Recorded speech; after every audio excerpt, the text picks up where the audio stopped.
What's going on? Come on.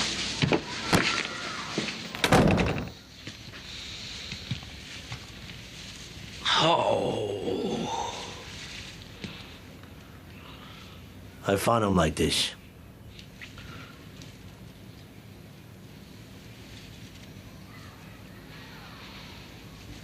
Guy was a piece of shit. Whoever did this should have happened a long time ago. So what do you want to do?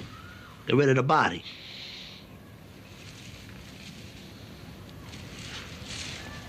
Tried to move him myself, but I couldn't.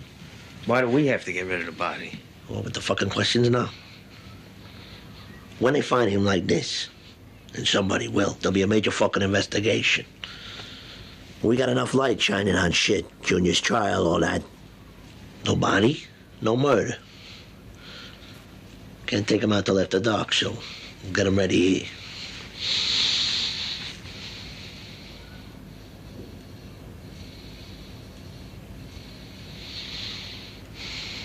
What the fuck is wrong with you? Woke up this morning, got yourself a gun. Your mama always said you'd be the chosen one. Hello, everybody, and welcome to the Empire League podcast. It is week 6. I am your commissioner, Andy Cahill. That is your commissioner, Scott Sprague. Say hello, Scott. Hi, Scott. All right, let's start off with some news and notes. Obviously, there's a lot of contrition talk going on in the chat right now. Benny Denny still owes a contrition. Briggsy is now in for 2 contritions and hasn't confirmed how he's going to fulfill those. We're assuming there will be a payment, but we don't know for sure. But there is one member of the league who is diligently keeping tabs, and that is the sheriff himself. Scott, what are your thoughts on this? Yeah, I would. Benny Denny, Johnny has he's been vocal about that he will be doing his video contrition. He was going to do it this past week, and he said weather pending. Still not sure what exactly that means, but the more he teases it, the more I'm expecting some sort of outdoor adventure for his punishment. So that I'm sure that'll be coming in the next week or two. Steve, it's business Steve. He's going to be paying. I don't think anyone expected him to do a video. He will buy his way out of it, as fits with his personality. But yeah, I do appreciate, and it makes sense that Corey is the one that's watching this so tightly and keeping tabs on things, because of course he's been damn near second place, if not almost doing the video himself every single week. Only broken 100 points once this season, and just lost. Just had Nico Collins go out for what's probably going to be a couple weeks. We look forward to seeing your lovely face here pretty soon, Corey. Yeah, I think Nico Collins actually is going on IR, so at least 4 weeks without Nico for the crammers. That's right. But yeah, we will get our contritions paid out or videos submitted. I think we've shown throughout the course of this league that we have a lot of flexibility in terms of the timing of these things. We want them when we want them, but we know people have stuff going on. So thank you for keeping tabs, but we'll get them. I have faith. Yeah, and everything from last year was settled too. I know Briggsy was on vacation. I saw him posting pictures at the Bears game in Chicago. So at least we know he was having a bad time wherever he was. Okay. Up next, all I have on the show notes is Scott issues apology. I have had no context for what this is. Scott, the floor is yours. Yeah, well, we gave Nolan a hard time the other week, which we do often here on this show.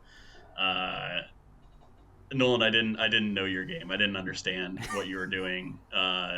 You said you were going to lose the next 2 weeks. I thought there was no way. He had what we thought was one of the better rosters coming into the season, and he was going against the 0-4 G Colognes, and sure enough, he found a way to do it. He found a way to lose. It didn't take Griffin getting 150 points as originally projected. It turns out 115 was good enough to put you down. again, I apologize. You know yourself better than any of us do. You, will never underestimate your ability to blow a game ever again. That's on me. I own that mistake, and I hope we can move on from here. Wow, that was really nice. I'm really glad I was here to witness that moment.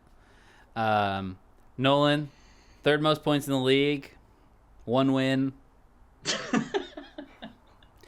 Let's talk about the football team you actually root for, and that is the New York Football Jets. Yeah, things are going great there too. Things are going so great. So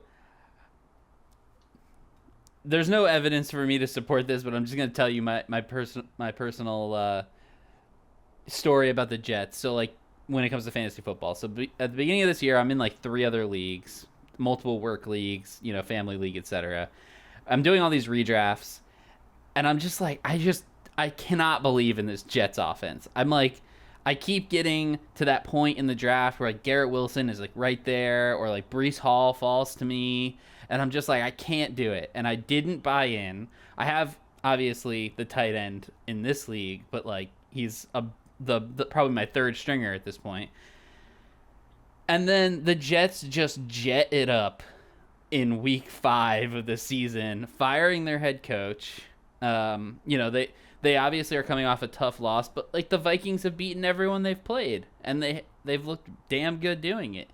They played a game in the remnants of like a hurricane 2 weeks ago, lose to the Broncos, and you're like, okay, I feel like this team is probably better than their record, but it's the Jets, and they just have a curse on them. That is a cursed franchise. It's the second most cursed franchise in the NFL.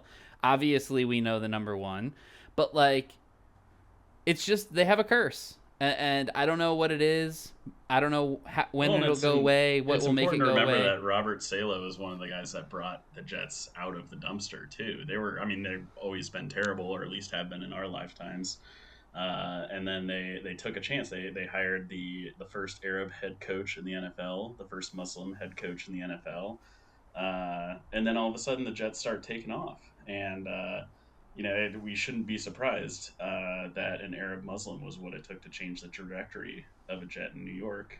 But sure enough, Aaron Rodgers comes in and put a change to that, and now we're looking at a new era in New York or New Jersey. They're New Jersey. Let's be real there. That was inappropriate. But they are in New Jersey.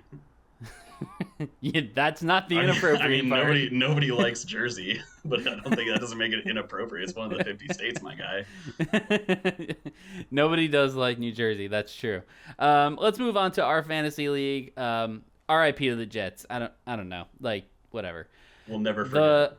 Never forget. There was only one waiver pickup this week. Obi Geider went out and got Juju, dropping one of his many mediocre tight ends. There were no other bids. I don't know if I believe in this Juju performance or if it was just like a one-off going into a bye week. Obviously I think Pacheco will come back at some point. I have said on this pod multiple times, I think Xavier Worthy is going to be the guy who ends up, making the most out of this from the wide receiving core of the Chiefs, of this Rashee Rice injury. And then you have Kelsey, who has, been resurgent. He's been his usual dominant self, and Benny Denny has been the benefactor of that. So, I think that or the beneficiary of that. So it's like, I think that ultimately this is like a totally, it's worth $5 to put in on Juju and hope that, it lasts. But ultimately, I think that this is just another guy on the bench. Yeah, I wholeheartedly believe that Juju Smith-Schuster is a better person to roster than Michael Mayer. And at the end of the day, that was the option that Ryan was facing. Xavier Worthy is probably the 2 behind Travis Kelsey, but anytime Pat Mahomes is still throwing the ball and he can get it to people, and he has a history with Juju, so not the worst pickup. I'm surprised nobody else put a bid on it, but $5 feels about right. Yeah, definitely. let's recap last week. So, Killing Unicorns. We've already talked about Corey's team. One of the things that you were worried about going into your matchup last week was the Browns playing the Commanders, and maybe that the Commanders' defense was just bad enough for the Browns' offense to look capable. And Nope. here we are. You absolutely demolished the Crammers and the Cleveland Browns, and Jaden Daniels made it look easy going against that Browns defense. So, how do you feel? Well, we're about halfway through Deshaun Watson's second season here on the Browns, and I can tell you, just comparing stats, he has settled more sexual abuse lawsuits than he has thrown touchdowns by about 4, I think. I think it's 23-19 as we sit here today. This is like that TikTok thing last year where it was like, how will Russ throw more touchdowns than he has bathrooms in his house? I don't know if you saw It is this, like that, but it's like that. Except it's so much worse because, So much worse. because the amount of sexual assaulting he had to do to cover that spread should be concerning to everybody. It should have been concerning to the front office of the Cleveland Browns before they made that fucking trade. If we had one, I'm sure it would have been concerning to them. It's who knows. There was a 4th down that Stefanski wanted to go for it, and Deshaun just walks off the field. We had too many players on the field anyway, so it didn't really matter. But the chaos that I'm seeing in this roster, and bad vibes. Nick Chubb's coming back maybe as early as next week. I don't want him to come back, and I love Nick Chubb is one of my favorite football players to ever watch play the game. I don't. Why? Just let him rest. Don't drag his ass into this. It's so bad. The vibes are bad in Cleveland, and it led to a Killing Unicorns win. To further compound the absolute destruction that was that matchup, Nico Collins, the number 1 receiver in our league, goes down to an injury, going on IR, is going to be out at least 4 weeks. I think it's a hamstring. It's like, you really don't want a hamstring injury to a wide receiver halfway through the season. His shit problem lingers. is that he runs too fast. And his hamstring was just like, bruh, slow down. There's a 70-yard touchdown bomb that he had everybody beat by like 10-15 yards. And his hammy was just I'm good on running for now. The good news for 4+ Big weeks D and now. the Crammers on this is that he already had Tank Dell. So the bad news is I rejected his trade offer from like 3 or 4 weeks ago when he tried to get Stephon Diggs also. yeah, so he's down to 1. So through injury, he has been forced to diversify his lineup. Now, will he replace Nico Collins in the lineup with a Cleveland Brown wide receiver? Very possible. But at least he has a chance now. Unless they sign another receiver onto the Texans practice squad that he maybe is from Cleveland or from the Akron area. He'll find some tie to make there. That'll do it. Or he'll just get Elijah Moore. On the Killing Unicorn side of things, 2 weeks ago, there was a lot of conversation about which Chiefs running back do you want after Pacheco gets hurt. There's only one. Carson Steele was the one that everyone went after. You saw crispy Kareem Hunt and said, bring him right over here. And now he's still got the juice. You're and down that hole. You're doing it. So he's still got the juice. I knew it in Cleveland, and everyone was like, well, if he was so good in Cleveland, then why wouldn't we re-sign him? I'm sorry, we're too busy. We took all of our money and we gave it to a sex criminal, which meant we didn't have any more money for players that could help us, like Kareem Hunt or Joe Flacco. So it wasn't the finances didn't back the talent because we didn't have the finances to do that. So we let them leave and go be good other places while we tornado into despair.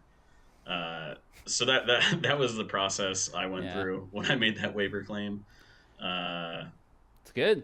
Bottom line is Kareem Hunt is still good, and he will be good until Isaiah Pacheco returns. I have to wonder, and this is just a real NFL question, not a fantasy question. I have to wonder, why no one else was able to get him until now. I mean, I think he did want to get paid.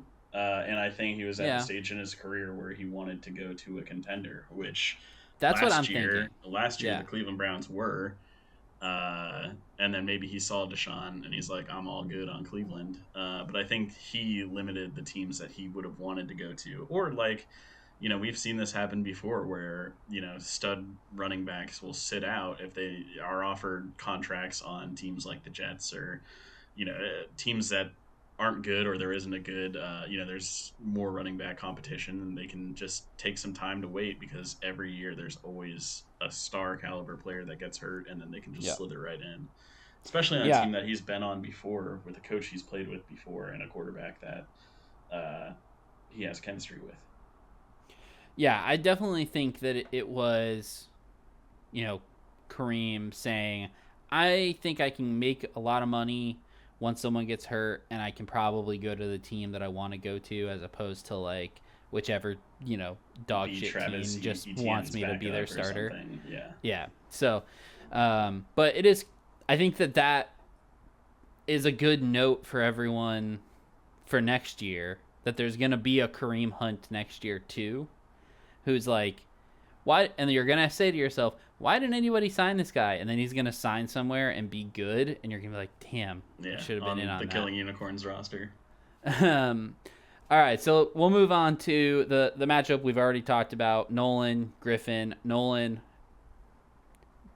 predicted it. It came true.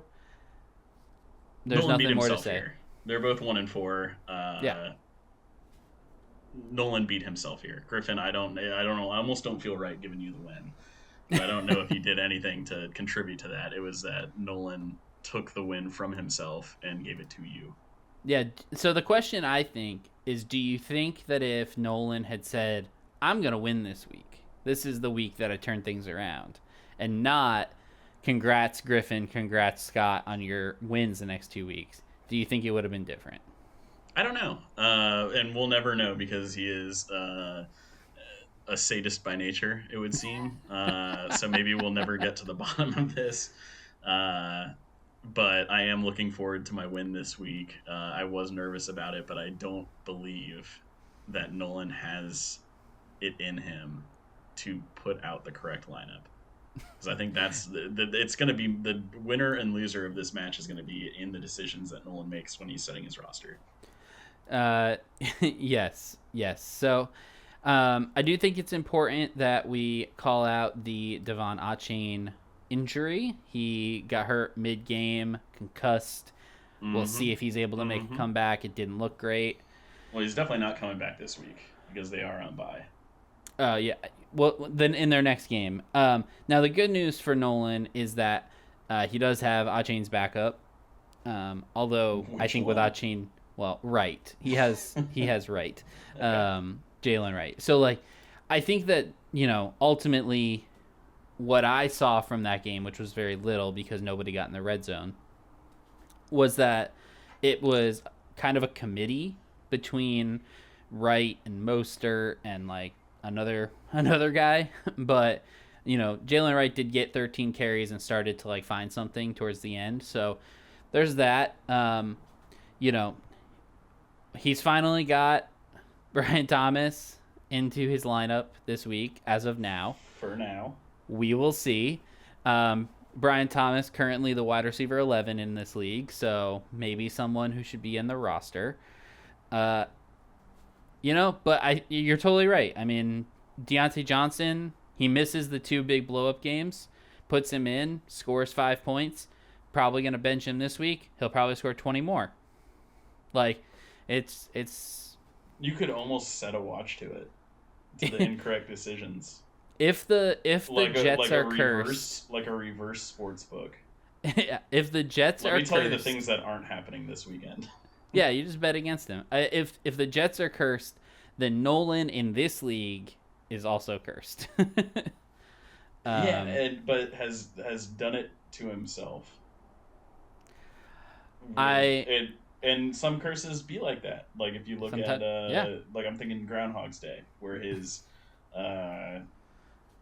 selfish attitude is what gets him perpetually stuck in one of the most mediocre holidays around town. So maybe through self-actualization and learning about and respecting the people around him, Nolan can get himself out of this Groundhog's Day of perpetual losses and mediocrity. I think it's just about being confident in your own abilities, Nolan, and you'll be able to turn it around. Happen. Bob and Briggsy, that's the next matchup we want to talk about here. So Bob absolutely demolished Briggsy. He actually scored so many points that he was able to move into third in the league. Briggsy, on the other hand, not a great effort from Briggsy. No, not at all. So Briggsy didn't play, actually just left 2 players in his lineup that did not play this week due to injury, and did not break 70, which I don't think it's an all-time low, because I think in the first year of this league I scored like 25 points in a week or something ridiculous like that. But you definitely have the record for the worst, but you tried that week, which some would say it makes it better, some say it makes it worse. But yeah, I mean, so Bob could have benched Lamar, Brandon Ayuk, Deebo Samuel, Chris Olave, and still beaten Briggsy by 8 points. Yeah, that's not to good. say that this was the worst effort ever put up in one of our Empire League matchups certainly could be. It's at least by a team that was like allegedly committed to the league, because I know that like towards the end of this first season, the team that Bob took over was pretty much checked out and like was not. Oh sure, yeah, no, he wasn't. But, he wasn't opening the app anymore. But for someone Briggsy who is active, active, Briggsy's still trying to sell Pat Mahomes over here. He's got business to attend to. Yeah, so for someone who's still active, this is not the best effort. So better luck next time, Briggsy. Bob, congratulations, welcome to the top 3 in the league.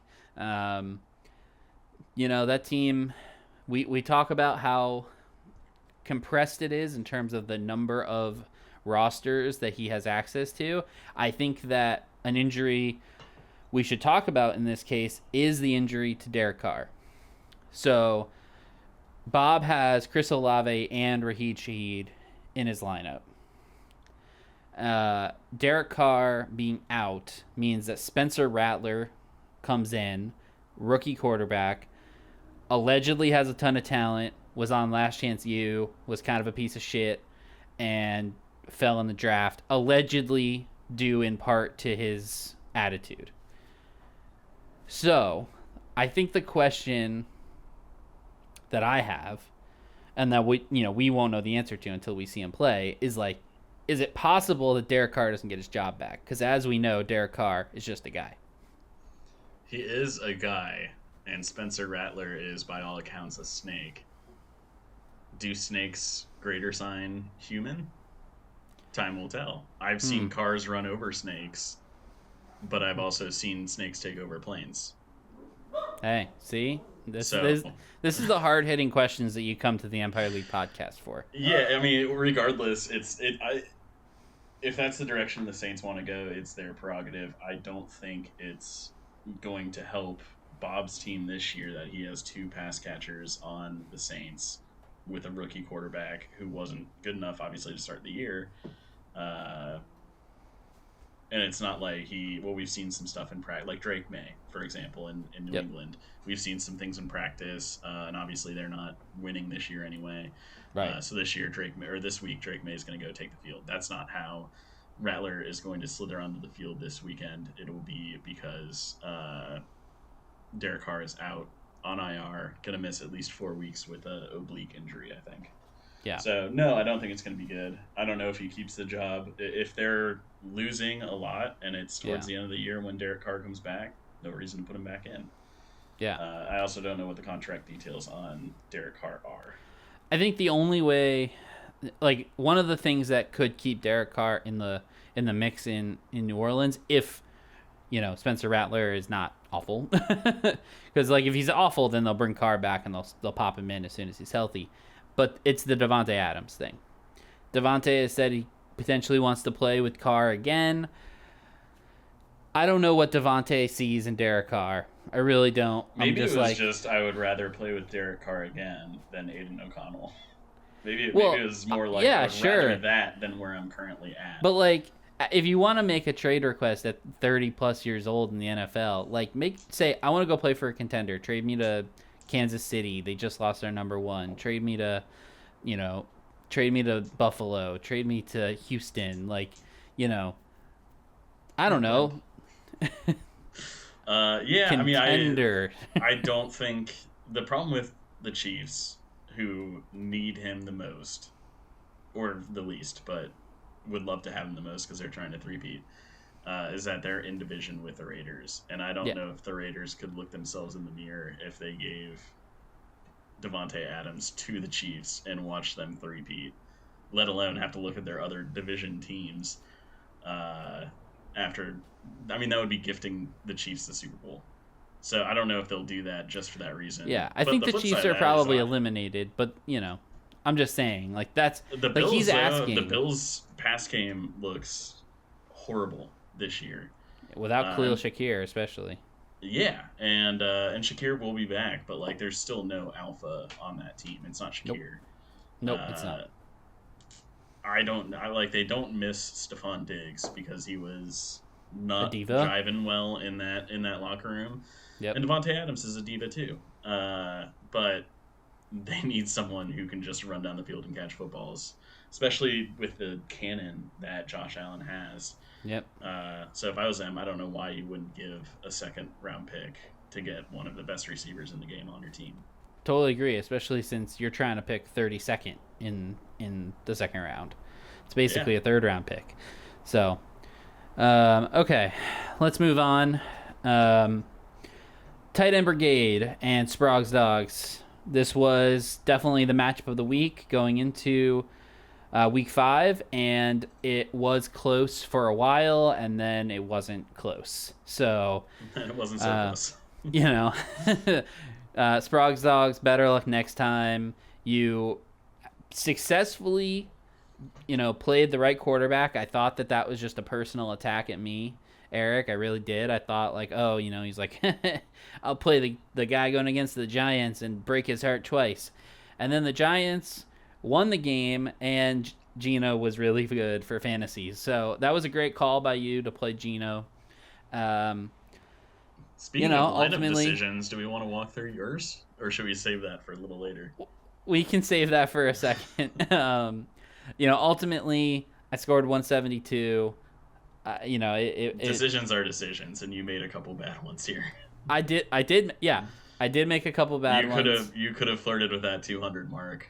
Actually, I'm pretty sure you would have been well over it. According to the sleeper, my max points this week was 220. So you absolutely could have if you got George Pickens on your bench where he belongs. So we'll get to that in a second. So let's go to Benny Denny, who I will say, quick note on Sprague's Dogs. Yeah. I know what you're doing out there. He's trying to pull the same kind of shit that I did last year, and he's going to offer all of his picks that he has. He's trying to buy your star player off your roster. Be wary, everyone. He is a snake in the grass. He is coming for your best player, and he's going to give you the full used car salesman pitch to snake him off your roster. So be careful. I've already been a victim of this trade offer assault. I know, Andy, you have as well. Yep. He's coming for all y'all. He's coming. Hide your kids, hide your wife, hide your Amon-Ra St. Browns. He's coming. Yeah, it's clear to me that and I love what he's doing. I hate that he's doing it. It's clear to me that Sprague's Dogs sees this year as a must prevent Scott from winning the title year and is willing to go all in to do that. He's also just trying to get a ship for himself. No, and I think that the I standings definitely would be 1-1-1, and like that. But at the bottom line is there are a few teams that have, through their actions in the trade market and on the waiver wires, have identified themselves as win now teams. Mm-hmm. And then there is the rest of the league, and nobody who has yet to identify themselves as a seller or a rebuilding for next year. It's just a lot of people sitting at 2 and 3. I respect Eric for pushing his chips in and trying to make a play for this year. I hope it doesn't work. I don't I mean, want that. you know who it's gonna work with, right?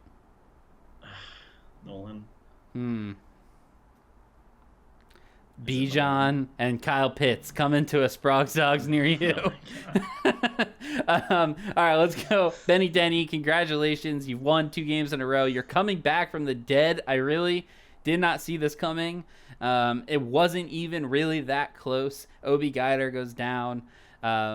Benny Denny, 2-game win streak after we both proclaimed him dead, and I think a big part of it is the resurgence of Travis Kelce with Rashee Rice's knee being obliterated by his own quarterback.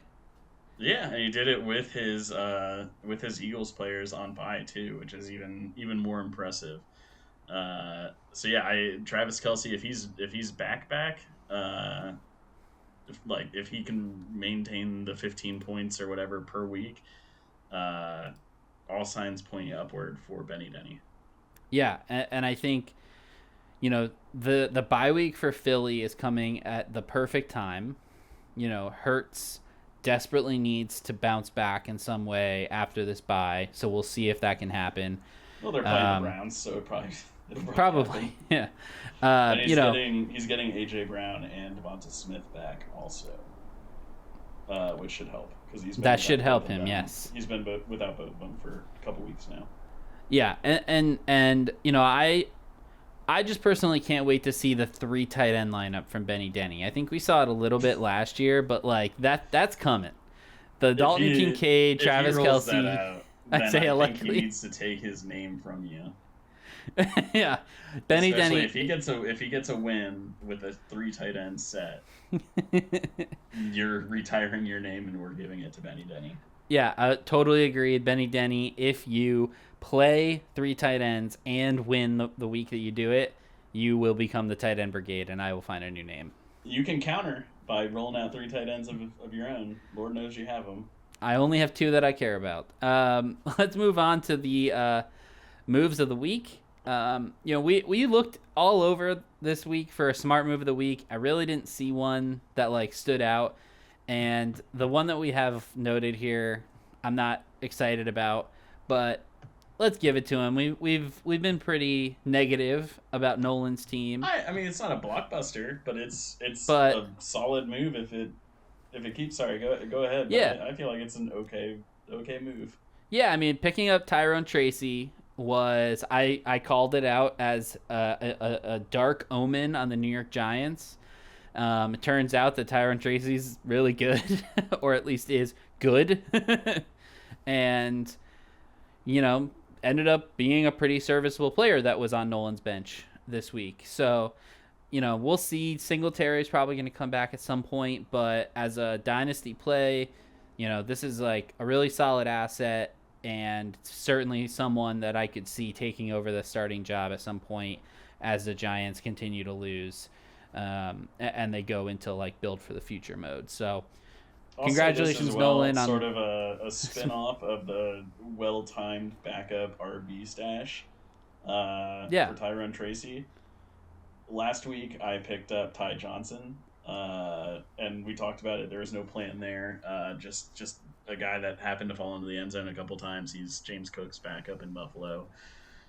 James Cook might have a little case of the turf toe. Yeah, and that is something that could have him out for a couple weeks. So I might retroactively, if James Cook comes out and misses time, or God forbid goes on IR or something, and Ty Johnson turns into a thing for the next couple weeks, I'm retroactively adding myself to this section. Adding yourself to Smart Move of the Week. Okay, well, Nolan, congratulations on actually winning it. Scott, if you end up retroactively getting yourself, I'll congratulations. keep you all posted on the Ty Johnson saga. I think it's your turn now to talk about the dumb move of the week.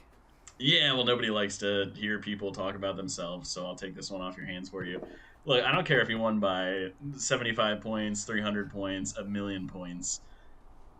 Thursday Night Football this past week, you benched Kirk Cousins and Mooney from Atlanta, and they went fucking bananas on your bench. They did. And this was at a time when you were playing against Eric, of course, and he had Drake London. The only way you could have countered that is by having Drake London's quarterback and the other receiver who was in that game. Let's see, Kirk Cousins had 34 points and Mooney had 29. My goodness. I mean, that's 50 points right there. That easily gets you over the 200 point mark, which is going to come in handy when you lose week 12 and you and I are up for the tiebreaker in points. Just a horrible move. And this isn't just picking on you to be funny. You and I were talking about this during the game of how ridiculous you must have felt. You were bailed out this week by Jamar Chase going equally bananas all by himself. Yeah. But just not smart fantasy.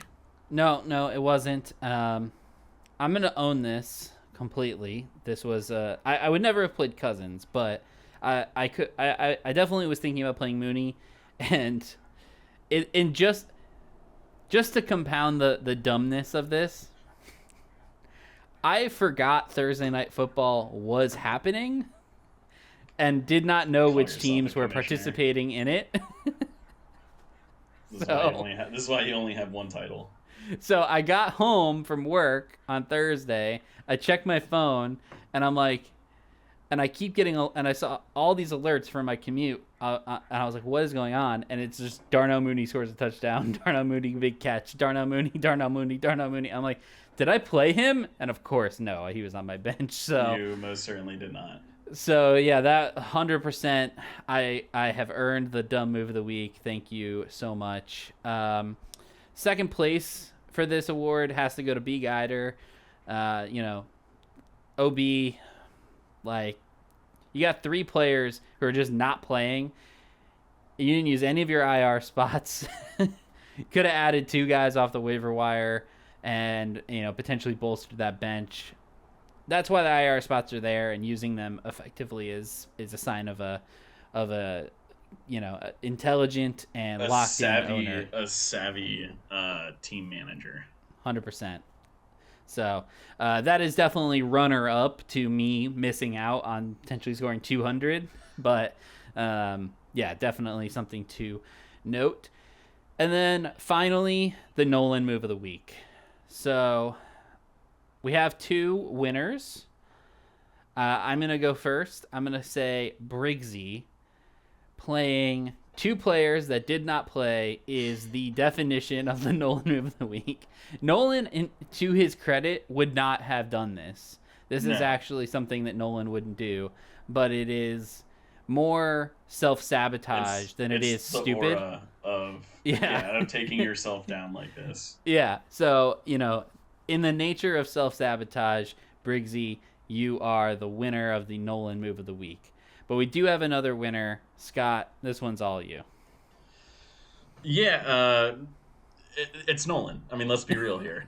It's Nolan for I apologize to you at the top of the show for correctly predicting your loss, and it's the fact that you've already queued up another loss for week 6 against my team, which is just anemic with injuries and buys.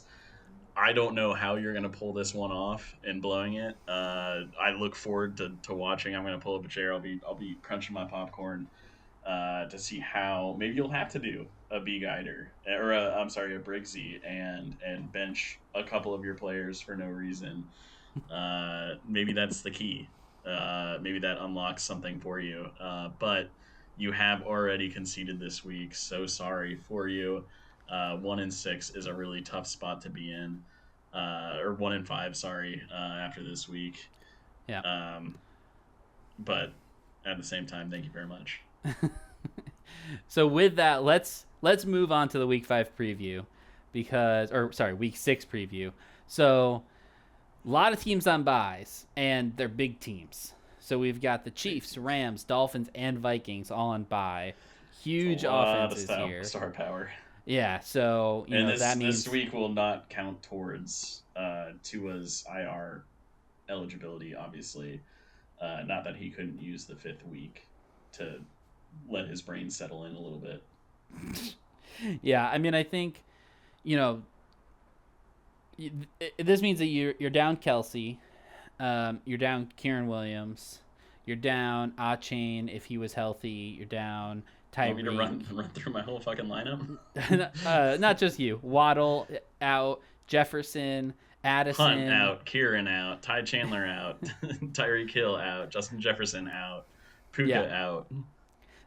Yeah, this is basically, these are when Tua is healthy. This is probably Tua and the Rams receivers are healthy. This is probably the four of like the top 6 offenses that you want to be a part of, and they're all out this week. So this is gonna be a very interesting week. I think we have a lot.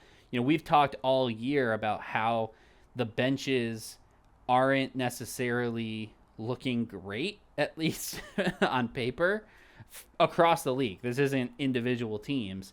And now is when we're going to find out how good or bad they are. We're going to start with the bottom, and we're going to start at the basement bowl. So Briggsy, 2 contrition weeks in a row. Griffin coming off of a victory against Nolan, but has some pretty significant buys. This could be one of the lowest scoring weeks of all time in this league. What are you thinking? What are you thinking here? It's certainly projected to be from where we sit now. Griffin hasn't set his lineup. Briggsy never sets his lineup, so it should be a pretty close call. Right now, Griffin does have some making up to do in the projections, but again, he has some roster spots that he needs to fill in. I think the question to ask is, do any of these teams break 100? I'm not entirely sure that they do, but in a week full of buys, maybe that's the best you can get. I honestly couldn't give you a projection or a prediction on this game. But Griffin looking to get out of move something other than a 1 in the wins column, and Briggsy does not want to fall to 2 and 4 because he started the year strong with 2 wins, and that's bought him a lot of credit in the standings. But if he lets the losses pile up, it's going to be a tough hill to climb.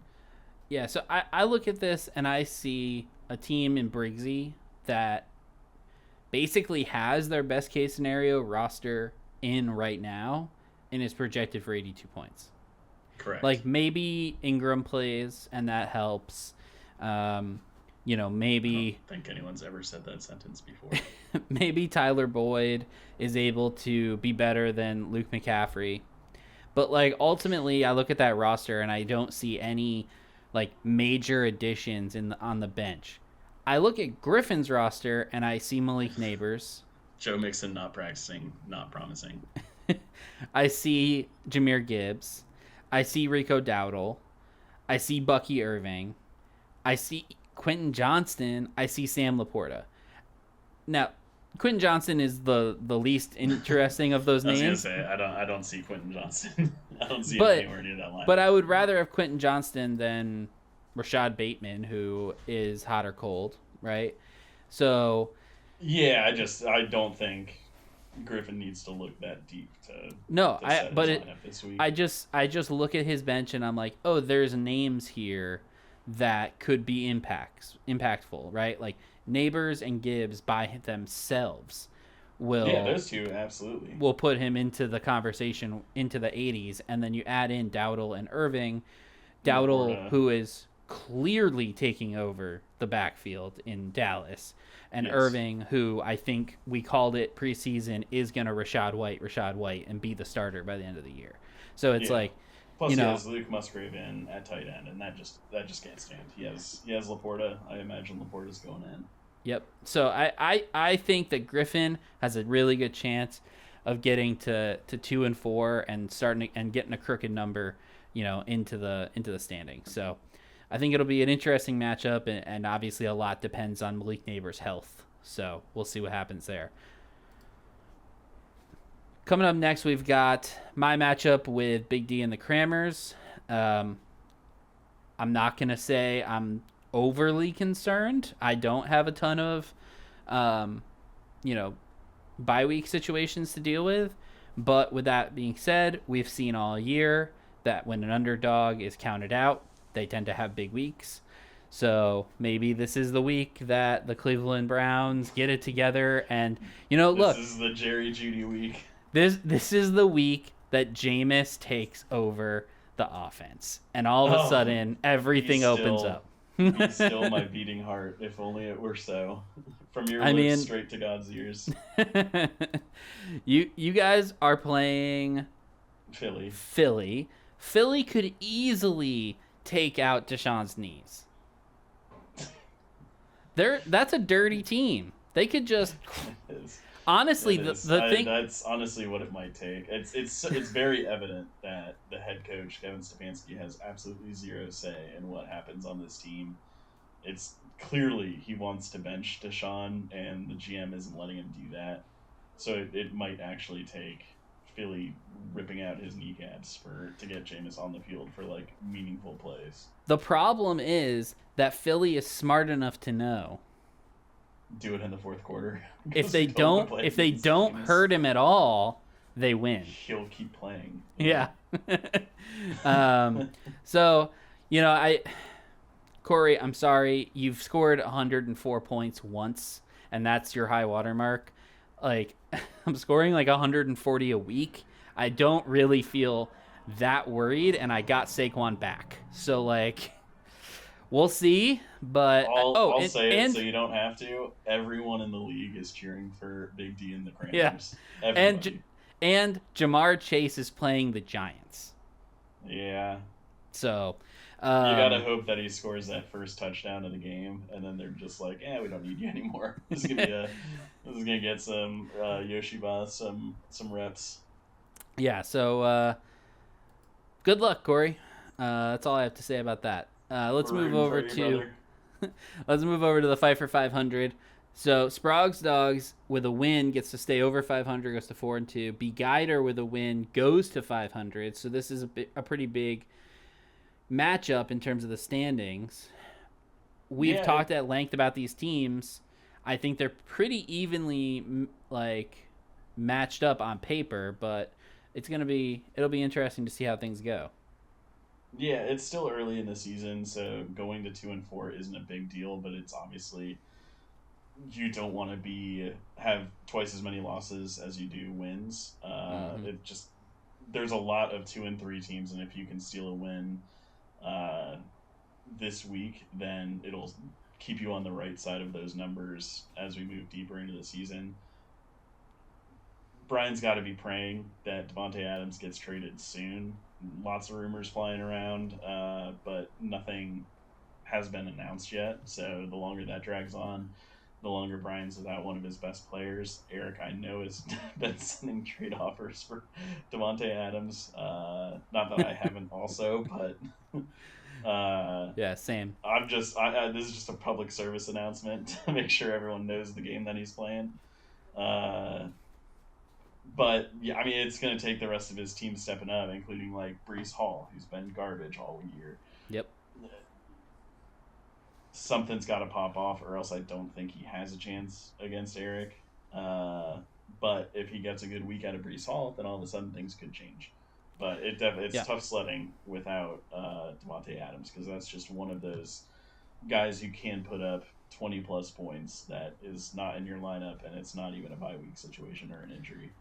Yeah, I mean, the good news for B. Guider to stay on his team, he gets Amon-Ra back off the bye, going up against a Dallas defense that isn't very scary. They got a lot of injuries right now.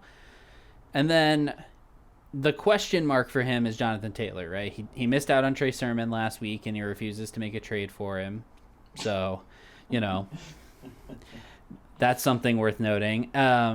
But he may not have Jonathan Taylor again this week. He's forced to play Trevor Lawrence as his quarterback because Sam Darnold's on a bye. And none of his other 14 quarterbacks could take over. Well, do you want to play Deshaun or Bo Nix? I don't. I made better choices with my life. There's a lot of things Brian has to do that I don't want to. And it looks like Richardson is going to come back and play for the Colts, which means that Alec Pierce is a boom or bust, going to go into like a little, he's going to turn into a pumpkin. So, I kind of like the Griffin matchup. I look at Sprague's Dogs and I'm like, the team is really good. I feel like Eric's team is kind of in a similar position to Nolan's team, which is not where you want to be. Well, you don't Where wanna it's be in that like sentence at all. you have a lot of players who are sort of all in the same tier, and it makes it really tough to know who's going to pop off. So like last week, Stevenson not in the lineup. So then, he plays. I don't even know who he played last week, but like, misses the pop off week after like he played him for the 2 down weeks. It's just like, a lot of inconsistency there. And then this, hopefully, if you're a Christian McCaffrey manager, is the last week of Jordan Mason dominance. Well, he didn't necessarily dominate last week. No, but like dominating the carries, dominating the snaps. Yeah, although his snap count did drop to 64% against Arizona, so that is something to note. Yeah, and he dropped down to 9 points also. Yeah. So, if they keep he gets dropping AJ Brown games, back. He does get AJ Brown back. Yeah, I don't think this is Jordan Mason's last week. I think I see a bye week on week 9. I would say maybe after that is when Christian McCaffrey comes back, because they are 10. going for it.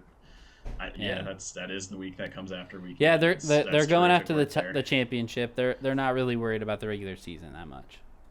Yeah, and the silver lining is I'm also going for a championship.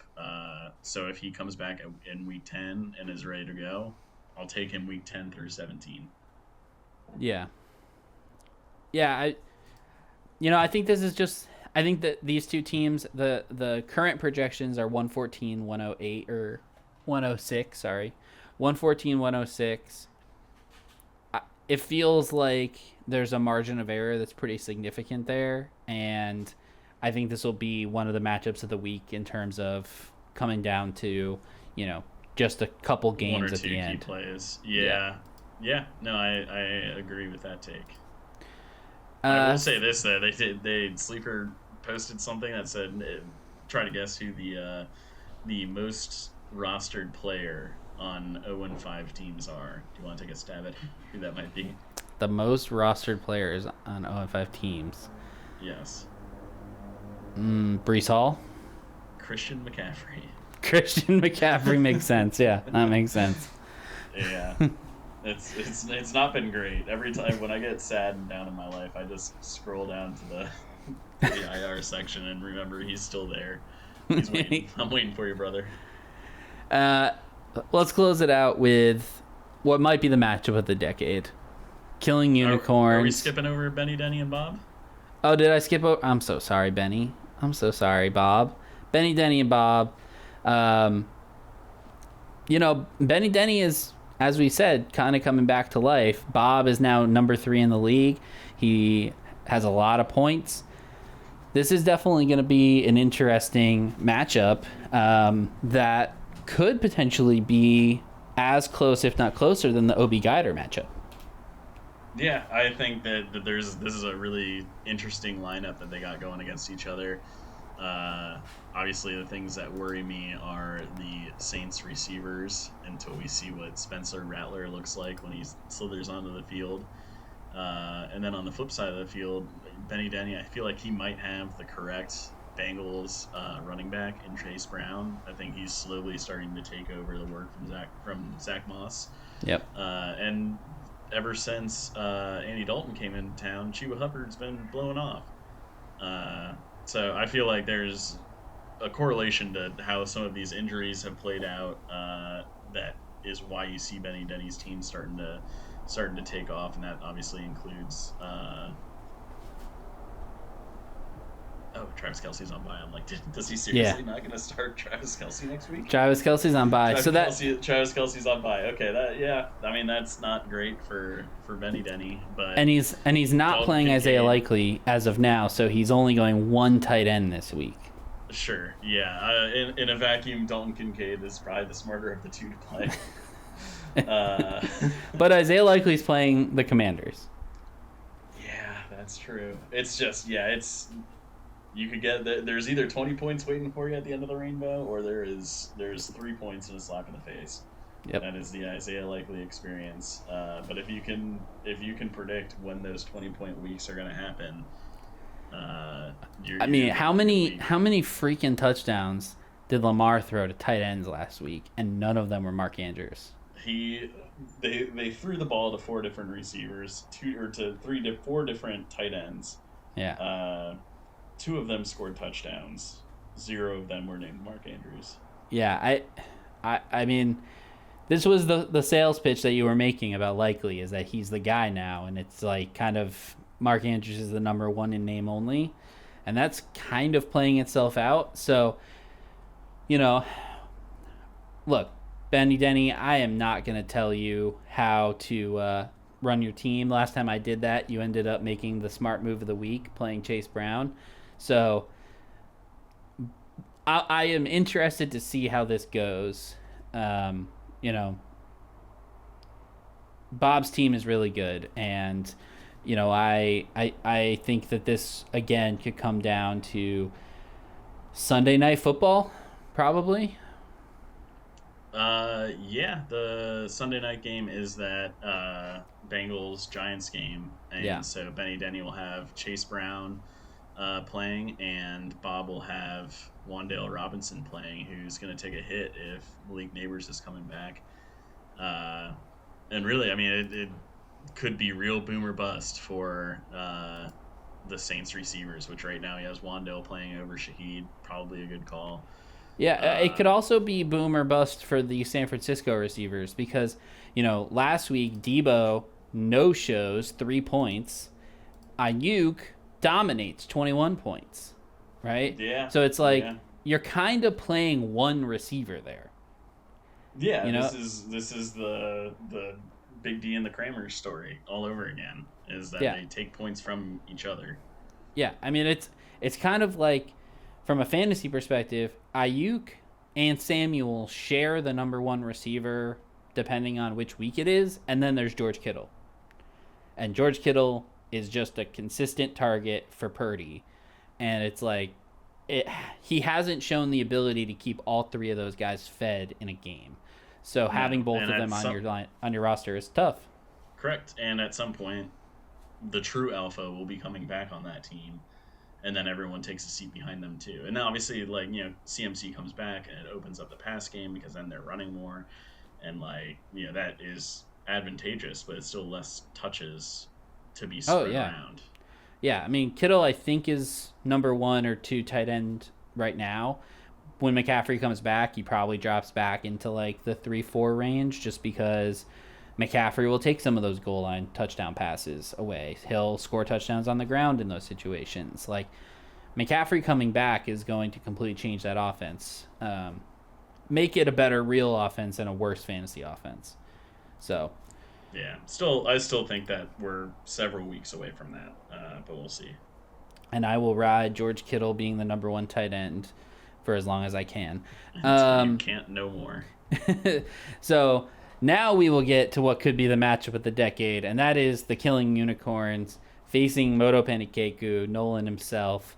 Nolan has admitted defeat for the 2nd week in a row before any games have been played. He's like Florida looking at this hurricane. He's like, all right, it's just going to hit me and I'm going to lose. And so I think we will not talk about Nolan for the 2nd week in a row because he has already admitted defeat. But Killing Unicorns is in a dire situation. Killing Unicorns is one practice hamstring pull away from disaster. Yeah, sometimes when bye weeks come through and there are a lot of injuries, it makes setting a roster complicated, and there are hard decisions that need to be made. You're looking at depth options, and you're like, I don't know, this guy or this guy. I have no decisions to make. I have none. I put in a full lineup of starting football players. Mm-hmm. There's no one else to put in. Nope. My bench assets that are available to me right now are Josh Allen, who is concussed with a chest injury. Justin Fields, who's fine, but I think given the history and the possible Russell Wilson dominance coming through, I'm gonna go with Jordan Love. We got Ty Johnson, who's either the RB2 or the RB3 on a team that probably won't have Josh Allen. Roman Wilson, rookie wide receiver for the Steelers. He has not played a snap of football yet. And Pat Freiermuth. That's the end of my bench. Yep. And we have like a 10-person bench league. Yep. Everyone else is hurt or on bye. Yep. So whatever, there are no mental games to play in this matchup. If you look at my lineup right now, that is who I'm playing because it's all that's left. Yep. And I'm just gonna let them go out there and have fun. Yep. One thing to note, there's nothing you can do about it, but Dontavian Wicks, who's currently in your starting lineup, could end up being back to the number 4 wide receiver for Green Bay. So that'll be interesting to watch how things completely irrelevant because he needs to play on my team this week. Hey, listen, we're just telling people what's going on. I know it's why I picked him up last week. We did the whole Moneyball thing. It's because he plays in week 6. If he has a game scheduled, he's going in and he's going to be started. If I win a championship, he'll get a ring, whether he contributes to it or not. Moto Panikeku currently favored to win this matchup by 8 points. I can't wait to see how Nolan fucks this up. It's like the most just like the must-see TV levels of suspense, like Game of Thrones. How are they going to get out of this situation? I don't know. Everything that I'm seeing in the lineup against me, there's not a chance in hell I should win. Yeah, I do have to say, I know I just said we're not going to talk about Nolan and we're not going to talk about him for much longer, but I wouldn't change anything about your lineup, Nolan, which is a surefire sign that you will lose. So neither would I. Wink. So, yeah, I mean that's going to be week 6. It's going to be an interesting week. All these bye weeks has created some very interesting rosters, some very interesting lineups, and a lot of people right in that 2-3 and 3-2 range that need wins. And yeah, there's definitely some tiers that are showing up. There's the top tier, which currently is going to be me and Scott. And then there's this big chunk of like 6 guys, like 6 or 7 teams in the middle, and then there's Griffin. So Briggsy. Let's start Briggsy. Let's give the drummer some too. So it's like there's just, I'm looking forward to seeing what happens here, and obviously this is where being a savvy manager and looking ahead while still maintaining good roster construction is valuable. And Nolan, I'm just going to say from the bottom of my heart, I really hope that you win because I need Scott to have more than 1 loss when we play in week 12. Yeah. The loss I had earlier in the season kind of fucked up my plans because I knew that week 6 would be an L for me at the beginning of the year when I saw it. But it's not going to be because Nolan's admitted defeat already. Well, so. Maybe that changes things, but I was planning on this at the beginning of the season for this to be a week 6 L, but maybe you're going to help me out there. I will say, though, for the rest of the season, while all of you guys are struggling with your buys, I should have a pretty robust full lineup to throw against you. So know that that's coming. I have consolidated all of my buys, all of my injuries to one moment. Yeah, singularity in space-time. The second half of this year is going to be very interesting for the Killing Unicorns. I think it could be pretty dynamic. So we'll see how things go. But that is going to do it for week 6. Thank you guys for listening as always, and we'll talk to you next week. See you later. Goodbye. I squeeze the gas, show my clip